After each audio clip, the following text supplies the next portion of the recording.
20 años atrás, pero siento que este encuentro con usted, con su pedagogía, para mí, bueno, ha sido magnífico, Bueno, realmente. O bueno, bueno. sea, dedicarme a estudiar otras cosas, he tenido que ir a la matemática, o sea, se me hizo un poco Claro. difícil, es porque tenía mucho tiempo inactiva en lo que era la parte de derivadas, todas estas cosas, ¿no? No, Sin embargo, y peor aún, porque bueno, no, aparte de que esa parte es compleja, nos introdujimos en una parte mucho más compleja todavía, que es el problema de la solución de las ecuaciones diferenciales de frontera, ¿no? Que bueno, y sin claro. embargo, usted, bueno, con esa pedagogía ha permitido que ese reencuentro no sea un choque tan fuerte, sino ha sido algo ameno, pues que me lo dejé disfrutado. O sea, tenía otras cosas, sin embargo, o sea, sentía. Mi hija de 14 años a veces se sienta aquí a escuchar la clase y ella me dice, mamá, nos has entregado la tarea. O sea, ella me dice, mamá, tienes que entregar la tarea porque ese profesor da su clase. Entonces, eso me llena mucho, profe, y de verdad que necesito decírselo porque es muy importante. Que sepa que esa parte, indistintamente que esté yo o no esté, ¿no?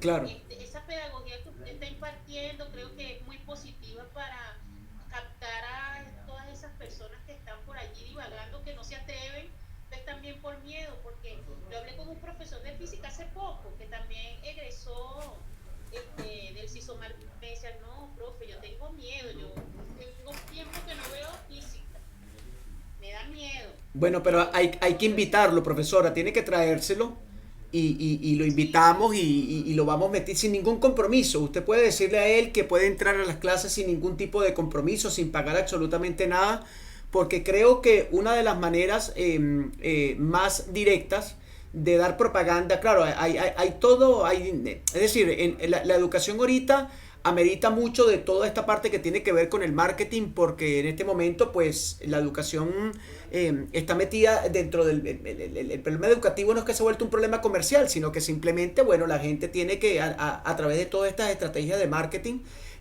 pues se hacen propaganda, se publica por las redes sociales y ellos tienen allí un conjunto de fundamentos que son interesantes para llamar a la gente, para atraerla.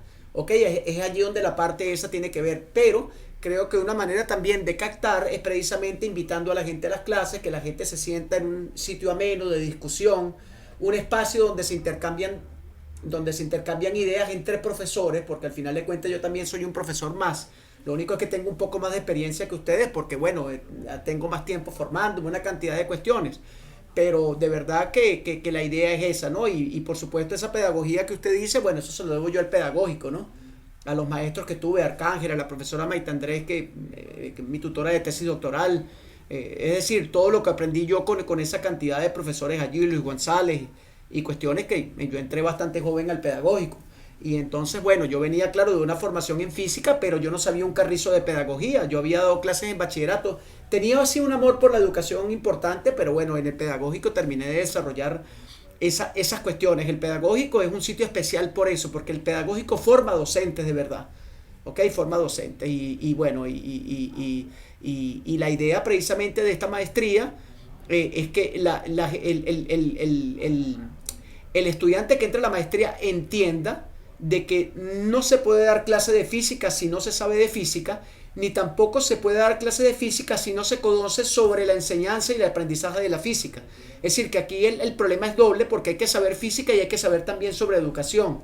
Entonces eso es importante y por esa razón entonces las discusiones tienen que ver directamente con eso, a pesar de que nosotros últimamente hemos estado discutiendo con conceptos físicos abstractos, tratando de robustecer el conocimiento en física, pues más adelante vendrán materias que son interesantísimas, donde se va a discutir exactamente acerca de la investigación en ciencia de la física, qué dicen unos, qué dicen los otros, hacia dónde va todo esto.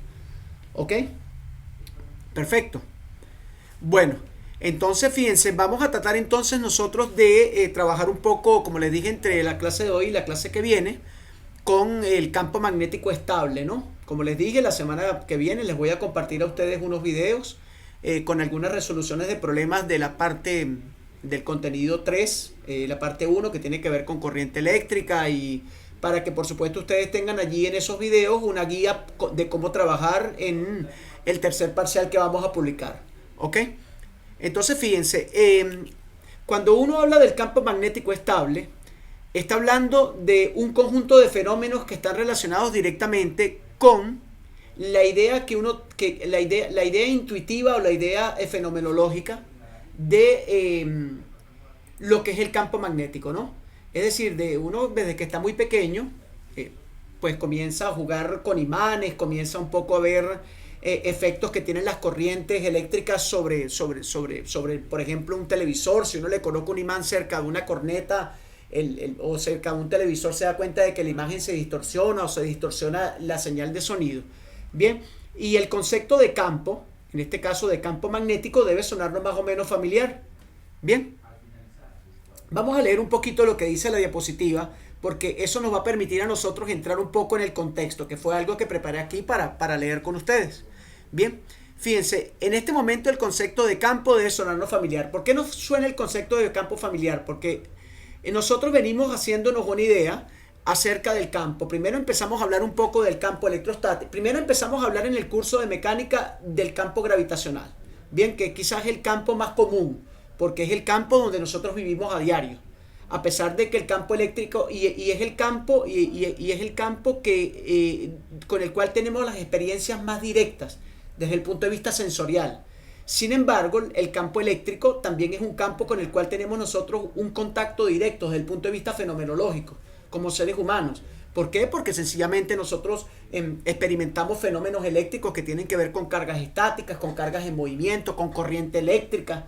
Bien, que en la actualidad todo funciona con corriente eléctrica, todo funciona con energía eléctrica. Bien, todo está relacionado con campos eléctricos. Entonces, ¿qué ocurre? Venimos haciéndonos dos ideas interesantísimas, que es la idea de campo eléctrico y campo gravitacional. Ahorita vamos nosotros a empezar a construir una idea formalizada, bien, desde la física de campo magnético, y luego en el curso de cuántica formalizamos la idea de campo nuclear. Bien, entonces es interesantísimo porque estas tres materias seguidas van formalizando las ideas de los 4 campos fundamentales de la naturaleza, que son el campo eléctrico, el campo magnético, el campo gravitacional y el campo nuclear. Bien, que es el último campo que se estudia porque está directamente asociado con las propiedades cuánticas o las propiedades microscópicas de la materia. A pesar de que también el campo eléctrico y el campo magnético están asociados a propiedades microscópicas de la materia, nosotros no estudiamos el campo eléctrico y magnético desde su visión microscópica, sino de su visión macroscópica. Es decir, los efectos macroscópicos que produce. Un efecto macroscópico es la corriente eléctrica, pues yo puedo medirla con un amperímetro. Un efecto macroscópico, el potencial eléctrico, pues yo puedo medir el voltaje de una batería. ¿Correcto? Un efecto macroscópico de la corriente eléctrica, bueno, métale los dedos a un enchufe para que usted se dé cuenta de un efecto macroscópico de la corriente eléctrica. El corrientazo que uno agarra puede ser mortal, ¿no? Entonces, hay un conjunto de fenómenos que están relacionados con eso. Sigo leyendo la diapositiva. Desde que se aceptó por primera vez la ley experimental de las fuerzas existentes entre dos cargas puntuales que estudiamos en el contenido 1, desde el punto de vista de las integrales de campo y potencial, y luego en el contenido 2 resolviendo la ecuación de Laplace. Bien, y se definió la intensidad de campo eléctrico como la fuerza por unidad de carga sobre una carga de prueba en presencia de una segunda carga en los contenidos 1 y 2. Estos campos no poseen bases físicas reales. Las mediciones físicas deben estar siempre en términos de la fuerza sobre las cargas en el equipo de detección. ¿Qué significa eso? Que no existe un aparato directamente para medir campo magnético ni campo eléctrico. Normalmente los sensores y los aparatos de medición de campo eléctrico y campo magnético lo que hacen es medir fuerza magnética y fuerza eléctrica. Y a partir del concepto de fuerza magnética y de fuerza eléctrica, uno puede asociar directamente la fuerza eléctrica y magnética con la idea de campo eléctrico y magnético. Bien, sin embargo, uno puede sentir el campo. El campo eléctrico uno lo puede sentir el campo gravitacional, porque lo sentimos a diario. Móntense en un ascensor y suban o bajen para que se den cuenta de que el campo gravitacional de verdad existe, ¿ok? O dejen caer un objeto simplemente. Y por otro lado, bueno, todos han jugado con un imán y una moneda. No hay una experiencia más hermosa que la experiencia del imán y la moneda, porque uno se va creando la primera idea intuitiva de campo. ¿Por qué? Porque uno es pequeñito y uno ve que si la moneda la aleja mucho, ya no sirve el efecto. ya no funciona. Y si la moneda la acerca, entonces el imán la jala. Y uno dice, oye, qué cosa tan maravillosa, ¿no? Es una cosa maravillosa.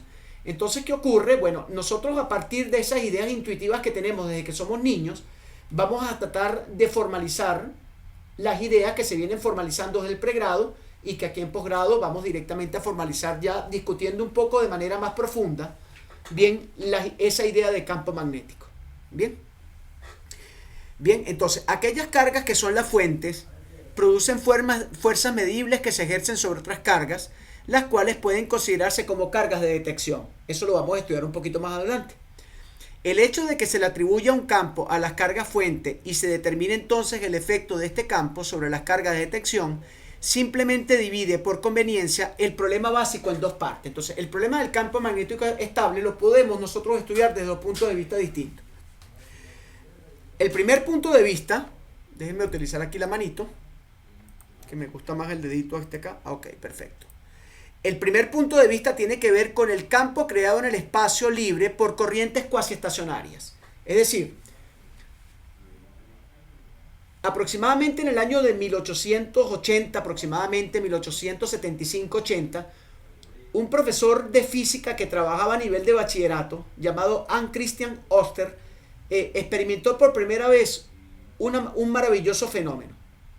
Él estaba trabajando en unas experiencias de cátedra con una brújula y estaba trabajando con unas pilas de Volta y conectó un circuito y prácticamente por asuntos asuntos que tienen que ver con la providencia, asuntos que tienen que ver porque los sucesos tienen que ocurrir de alguna manera, se dio cuenta de que la brújula que tenía cerca del circuito eléctrico empezaba a sufrir unos efectos interesantes que no obedecían al norte magnético de la Tierra, sino que obedecían al norte magnético de la corriente eléctrica que atravesaba el circuito.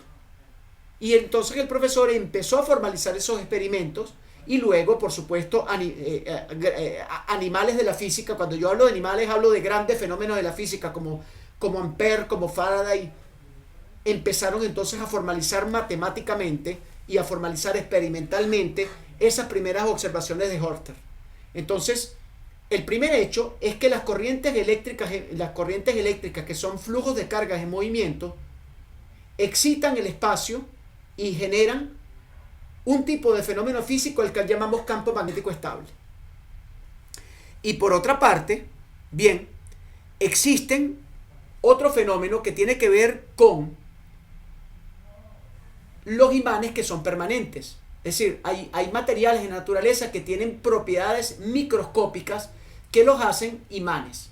Por ejemplo, todos los imanes están clasificados dentro de un tipo de materiales llamados los materiales ferromagnéticos.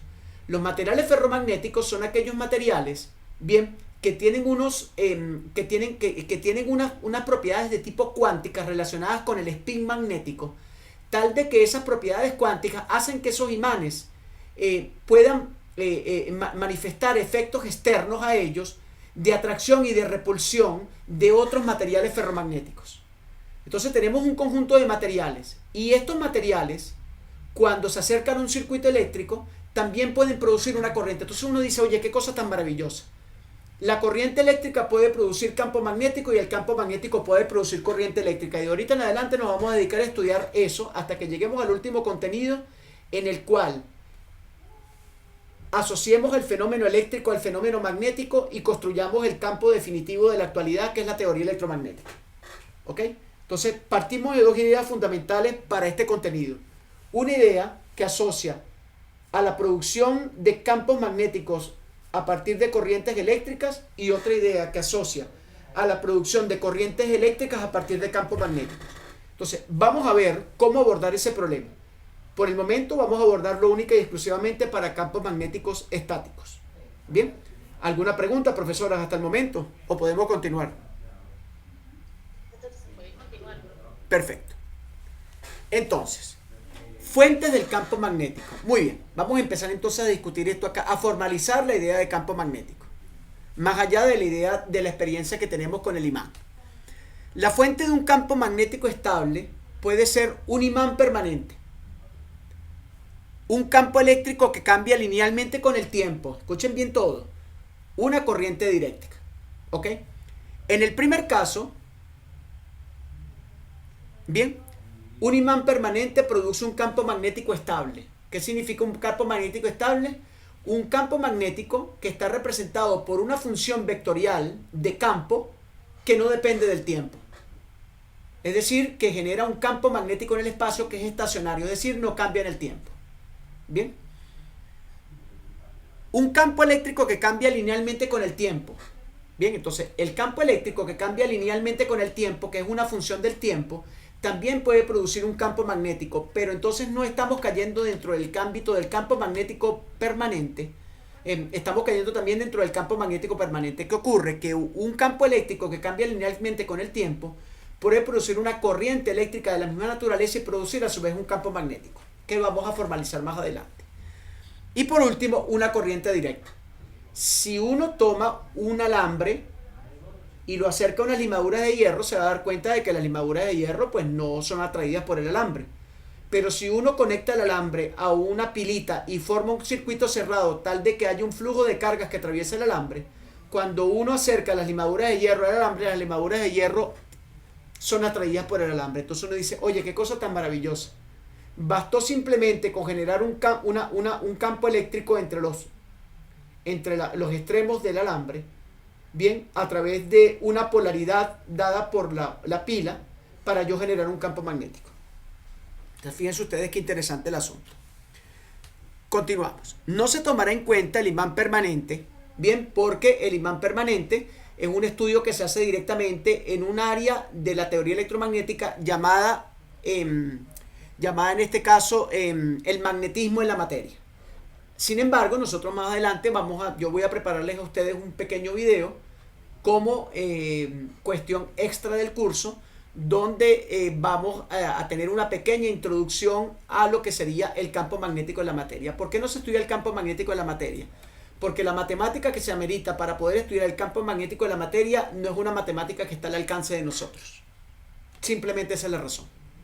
¿Ok? Sin embargo, sí, fenomenológicamente yo puedo un poco entender qué es lo que ocurre con la materia, y eso lo vamos a ir viendo en el resto del curso que nos queda. Bien. Entonces, las relaciones que se presentan se refieren al campo magnético que produce un elemento diferencial de corriente directa en el espacio libre. Es decir, que nosotros vamos a dedicarnos a estudiar, bien, los efectos que produce una corriente con respecto al campo magnético y los efectos que produce un campo magnético con respecto a una corriente. Vamos a trabajar primero con corriente eléctrica en este contenido 3, directa, y luego con corriente eléctrica alterna en el contenido 4. Y se van a dar cuenta de que los fenómenos de campo son similares, pero con unas propiedades físicas distintas, que tienen que ver con campos estacionarios y campos dinámicos. ¿Se entiende más o menos la idea, profesoras?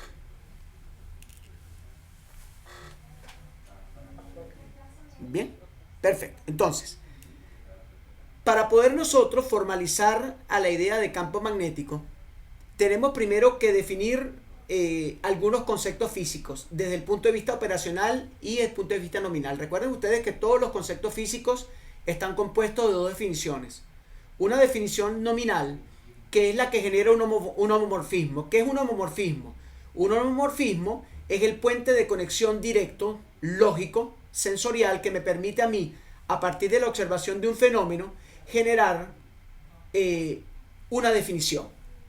Hacer un puente de conexión entre el fenómeno y una descripción nominal del fenómeno. Por ejemplo, yo puedo ver un imán atrayendo una moneda, puedo observarlo, y de allí hago una definición nominal y digo, si el imán, allí el efecto es el siguiente: si la moneda se aleja del imán, bien, en una proporción de distancia tal, no hay efecto de campo, y si se acerca a una proporción de distancia tal, hay efecto de campo. Ahí estoy haciendo una definición nominal del concepto de campo. Pero luego, para yo poder ser preciso, tengo que introducir una definición operacional, y la definición operacional se introduce a partir de un modelo matemático. Ese modelo matemático del estudio del campo estable, por un lado Biot-Savart y por otro lado Ampère, con procedimientos matemáticos distintos, establecieron la formalización de esos modelos, y ya los vamos a ver. Bien, entonces, El primer concepto que tenemos que definir es el concepto de qué cosa es un elemento diferencial de corriente. Fíjense ustedes muy bien, ¿no? Cuando uno al estudiante le asoma esa idea de un elemento diferencial de corriente, fíjense ustedes toda la cantidad de elementos conceptuales que están incluidos dentro de este concepto. Un elemento diferencial de corriente. Primero, un elemento, el estudiante lo asocia directamente con algo que es materia. Segundo, diferencial lo asocia directamente con un campo de la matemática que es el cálculo diferencial. Y por último, corriente lo asocia con la física. Entonces, ¿qué cosa es un elemento diferencial de corriente? Un modelo. ¿Qué ocurre? Que si yo tengo un cable conductor, yo puedo tomar una pequeña sección del cable de longitud diferencial y sobre esa sección del cable aplicar las leyes o los modelos del campo magnético para conocer precisamente cuál es el efecto que produce esa corriente eléctrica en un punto del espacio. Entonces, definimos el elemento diferencial desde el punto de vista siguiente. Un elemento diferencial de corriente se puede considerar como una pequeña sección de un filamento conductor portador de corriente. ¿Qué es un filamento conductor portador de corriente? Un alambre de cobre, por ejemplo, donde el filamento es el caso límite de un conductor cilíndrico de sección transversal circular conforme el radio se aproxima a cero. ¿Qué significa eso? Que yo tengo un alambre, bien, y si yo considero que la longitud del alambre es muy superior al área transversal del alambre, es decir, al diámetro del alambre, yo puedo considerar a ese elemento como un elemento filiforme, bien, que conduce una corriente eléctrica, donde solamente me importa la longitud del alambre y la corriente que conduce y no me importa la sección transversal. Bien, entonces se supone una corriente I que fluye en un diferencial de longitud vectorial dl del filamento. ¿Se entiende el concepto, profesoras?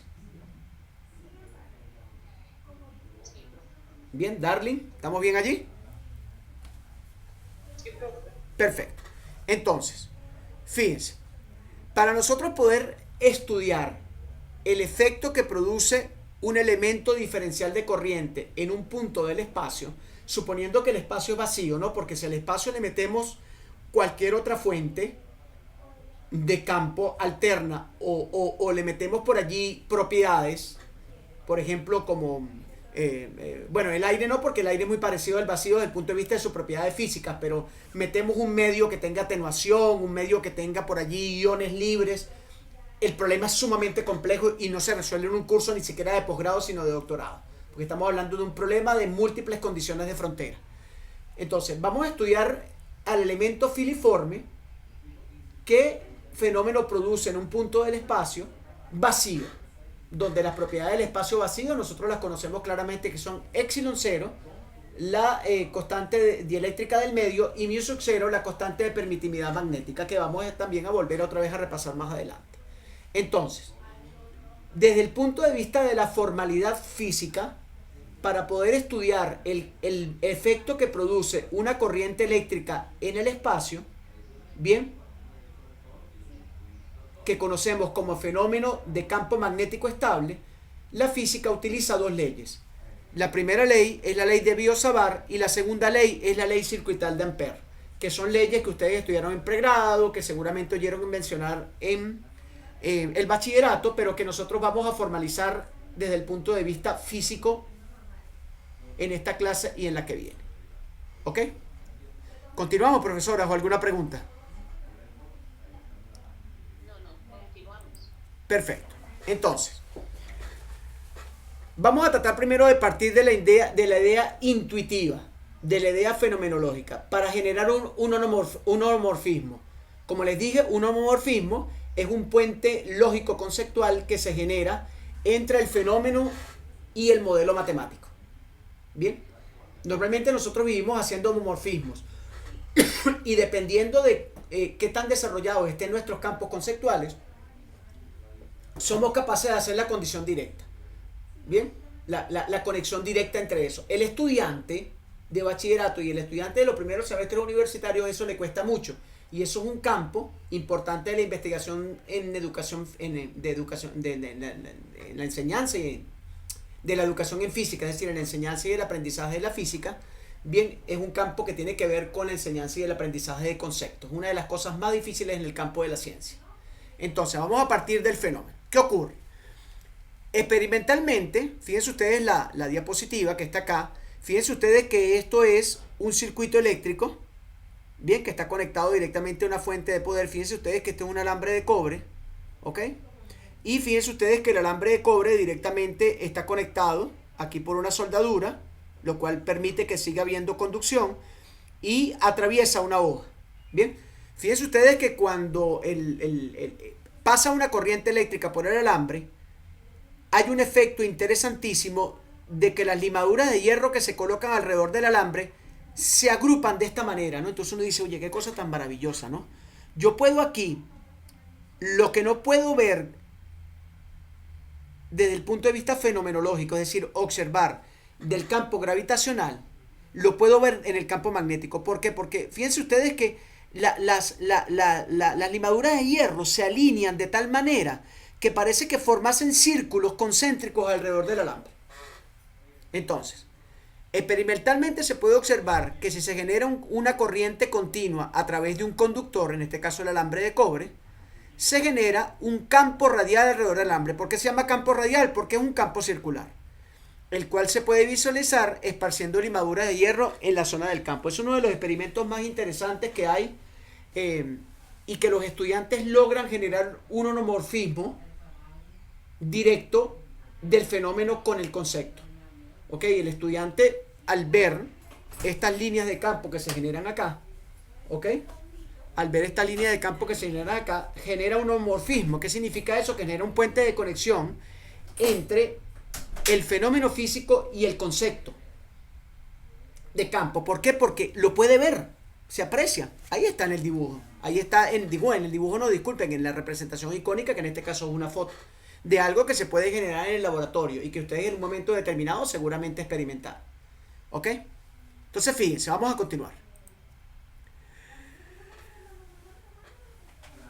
Entonces, fíjense ustedes que estamos pasando del fenómeno al concepto. Estamos creando, fíjense ustedes que entre una lámina y otra estamos generando un homomorfismo. Bien, vamos a ver esto desde el punto de vista teórico. Vamos a suponer que nosotros agarramos y quitamos este pedazo de alambre que está acá, el que va desde donde se ve el alambre de cobre hasta el centro de la hoja. Agarramos ese pedazo de alambre. Y ese pedazo de alambre yo lo arranco y teóricamente me lo traigo a una representación abstracta, que es la lámina siguiente. Entonces, el pedazo de alambre está aquí. Fíjense ustedes qué complicado es la creación de los homomorfismos, ¿no? El pedazo de alambre está aquí. Y yo empiezo a generar un conjunto de símbolos que me permiten hacer una representación icónica formal del homomorfismo del alambre de cobre en una hoja. O sea, me estoy trayendo el alambre real a una hoja y lo estoy representando. Este es el pedazo de alambre que yo arranqué. ¿Ok? Y el pedazo de alambre sabemos que lo atraviesa una corriente eléctrica. El estudiante podía preguntarse, oye, profesor, ¿y esa bendita corriente cómo se produce ahí? Porque yo no veo ningún potencial creado. Ah, ahí es donde hay que decirle al estudiante, bueno, yo lo que hice fue que desde el fenómeno, donde hay una corriente atravesando el alambre, yo corté el alambre y abstractamente me lo llevé a esta representación. Es una cosa dificilísima y allí les estoy mostrando cuál es el problema que existe cuando enseñamos conceptos en física. Nadie me presenta esto. Y el estudiante empieza a preguntarse cosas como la que acabo de decir ahorita. Oye, ¿dónde está el potencial que genera esa corriente? ¿Se ve, profesoras? Sí, profesor, es cierto.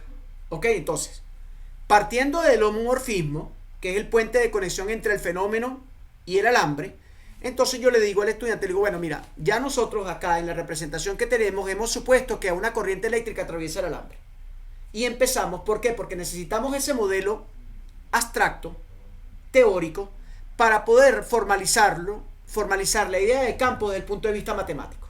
Hacer una formalización. Entonces, Biot y Savart construyeron ese homomorfismo, y a partir de esa construcción de ese homomorfismo, partiendo desde el fenómeno para construir un modelo matemático, generaron algo llamado la ley de Biot y Savart. ¿Por qué? Porque Biot trabajó en un laboratorio distinto a Savart y ambos consiguieron lo mismo.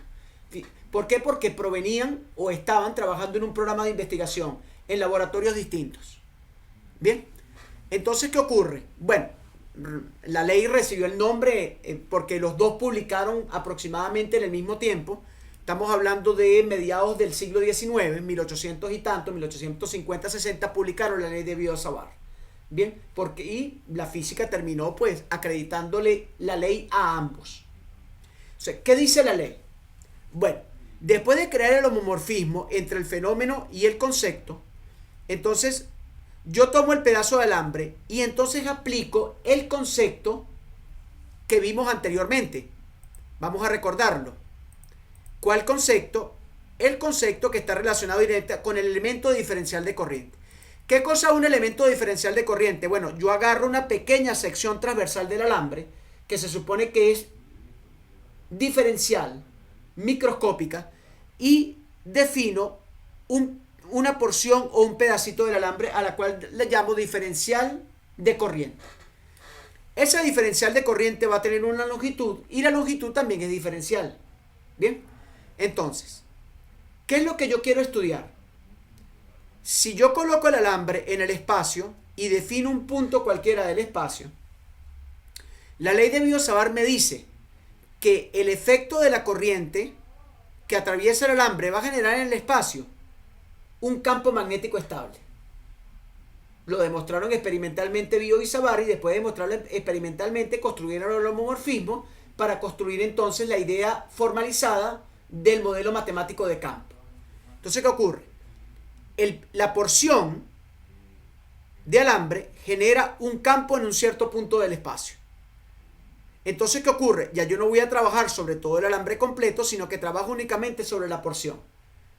Entonces, aquí, para yo poder trabajar con la idea de campo, empiezo entonces a crear acá un puente de conexión que es muy parecido al puente de conexión o el homomorfismo que se genera cuando uno mide el campo eléctrico con una carga puntual. ¿En qué cambia el problema?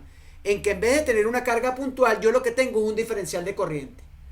Igualmente, empiezo a definir un conjunto de vectores. Un primer vector que va desde el origen del sistema de referencia hasta el punto donde deseo calcular el campo.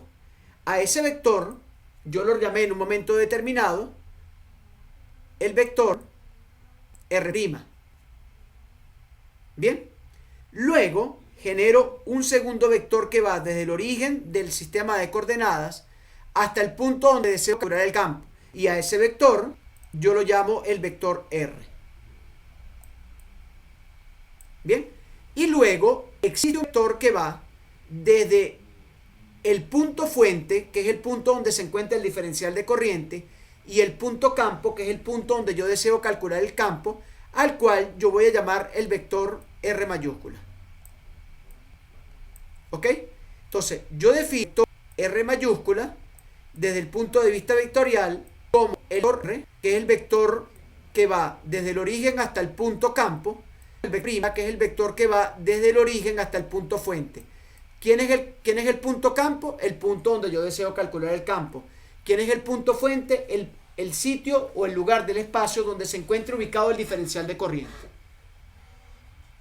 Y a partir de acá formalizo la idea de campo. Entonces, Biot y Savart consiguieron de que el campo que se genera en el espacio, que de ahora en adelante vamos a representar con la letra H, que se llama intensidad del campo magnético. La letra H, vamos a colocar acá, se le denomina, y ustedes van a trabajarlo de esta manera, se llama intensidad de campo magnético.